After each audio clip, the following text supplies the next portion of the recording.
सुरेश जी, एक पूर्व मुख्यमंत्री के नाते बहुत सारे सुझाव यहाँ पर दिए गए हैं हरीश रावत की ओर से। अब 50,000 लोगों के जीवन का ये सवाल है, तो क्या बीजेपी की सरकार इन तमाम बातों को जहन में रखेगी? चित्रा जी, मैं बड़ा विनम्रता से आपसे निवेदन करूंगा। आपने 11 मिनट का समय दिया हरीश रावत जी को, अभी 11 नहीं तो 5 मिनट का समय प्लीज मुझे दीजिए। बहुत सारे सवाल उन्होंने हमारी सरकार पे किए, बहुत सारे आरोप लगाए हैं।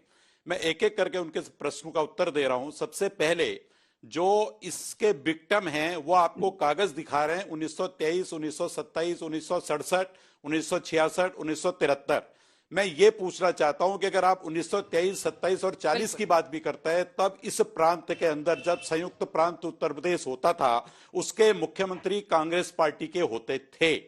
उसके बाद जब आजादी हुई 1947 से लेकर के, अगर आप 2000 तक का कालखंड देखेंगे, 91 के से लेकर के 18 महीने की भाजपा की सरकार, 96 से लेकर के मिलीजुली 2000 तक की सरकार, उसके बाद 10 साल उत्तराखंड के अंदर इन्हीं की सरकार, जिनका नेतृत्व स्वयं हरीश रावत जी कर रहे थे, इनकी पार्टी कर रही थी।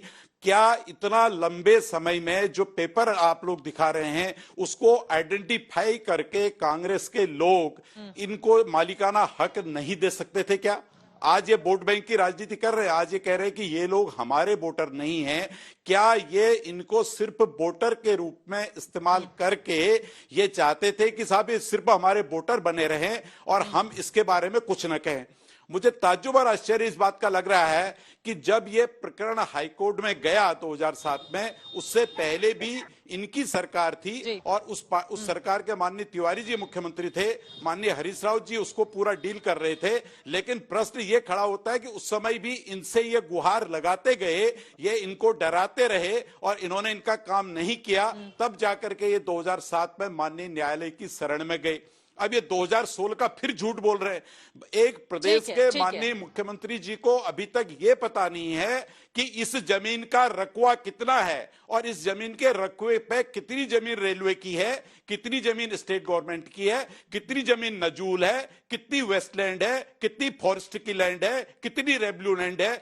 टाइप ऑफ लैंड ही इनको मालूम नहीं है और ये सीधे आरोप लगा रहे भारतीय जनता पार्टी पर। देखिए, जहां तक मानवता की ये बात कर रहे हैं, ये ब्लैकमेलिंग करना चाहते हैं, ये भावनात्मक लोगों को घेरना चाहते हैं। मैं बहुत स्पष्ट तौर पर बताना चाहता हूं कि भारतीय जनता पार्टी की नियत और नीति दोनों साफ है। हम मानवता की बात करते हैं, हम कभी नहीं चाहते कि हमारे प्रदेश के लोग जो है कि उनको वो बर्बाद हों, वो घरों से बेघर हों, ये हम नहीं चाहते हैं। लेकिन हमने अगर प्रदेश में सरकार संविधान के आधार पर बना रखी है तो हम न्यायालय का फैसला मानने के लिए भी मजबूर है। और साथ ही साथ में नहीं मैं साथ ही साथ पठान साहब, अमित जमील जी, मैं फौरन आपके पास आऊंगी। हरीश रावत जी से एक जवाब ले लेते हैं। साथ ही साथ देखिए, साथ ही साथ मैं ये भी बतलाना चाहता हूं कि हम कोई वोट बैंक की राजनीति नहीं कर रहे हैं। वोट बैंक की राजनीति कांग्रेस पार्टी कर रही है, इसका वोट से कोई आधार नहीं है। हम चाहते हैं कि भाई मानवता के आधार पर जो है कि लोग बेघर न हो। लेकिन आज जो ये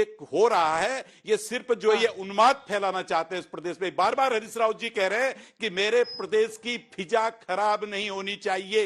इनके मन के अंदर मैल है, इनकी भ्रम की स्थिति है। इनके नेता वहां पर कुछ जो है कि उन्माद फैलाने का प्रयास और कोशिश कर रहे हैं, लेकिन ये सरकार ऐसा नहीं होने देगी। हम सब उन पीड़ितों के साथ भी हैं कि उनको कैसे न्याय मिले और मामला माननीय न्यायालय में है। जो न्यायालय का आदेश आएगा उसका भारतीय जनता पार्टी पालन करेगी।